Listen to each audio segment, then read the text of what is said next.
દહેગામના સાંપા અને સુજાના મુવાડા વચ્ચેના તળાવમાં કેમિકલયુક્ત પાણી છોડાતા હજારો માછલીઓના મોત, ગ્રામજનોમાં ભારે રોષ।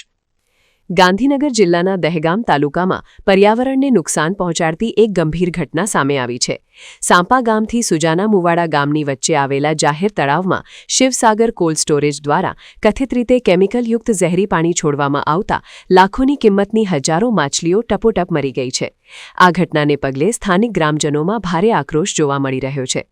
સ્થાનિક સૂત્રોના જણાવ્યા અનુસાર છેલ્લા કેટલાક સમયથી આ વિસ્તારમાં આવેલા શિવસાગર કોલ્ડ સ્ટોરેજ દ્વારા પ્રદૂષિત અને કેમિકલયુક્ત પાણીનો નિકાલ તળાવમાં કરવામાં આવી રહ્યો હતો।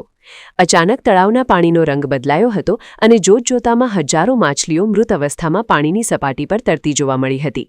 માછલીઓના સામૂહિક મોતના કારણે સમગ્ર વિસ્તારમાં અસહ્ય દુર્ગંધ ફેલાઈ રહી છે, જેનાથી રોગચાળો ફાટી નીકળવાની દહેશત પણ ઊભી થઈ છે। આ ઘટનાની જાણ થતાં જ સાંપા અને આસપાસના ગામના લોકો મોટી સંખ્યામાં તળાવ કિનારે ઉમટી પડ્યા હતા।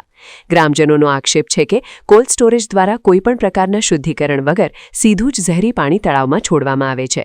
આ તળાવના પાણીનો ઉપયોગ પશુઓ પીવા માટે પણ કરે છે, જેથી મૂંગા પશુઓના જીવ પર પણ જોખમ સર્જાયું છે। અગાઉ મૌખિક રજૂઆતો કરવા છતાં તંત્ર કે કોલ્ડ સ્ટોરેજ સંચાલકો દ્વારા કોઈ પગલાં લેવામાં આવ્યા નથી। ગ્રામજનોએ આ બાબતે પ્રદૂષણ નિયંત્રણ બોર્ડ અને સ્થાનિક વહીવટીતંત્રને કડક કાર્યવાહી કરવા અપીલ કરી છે।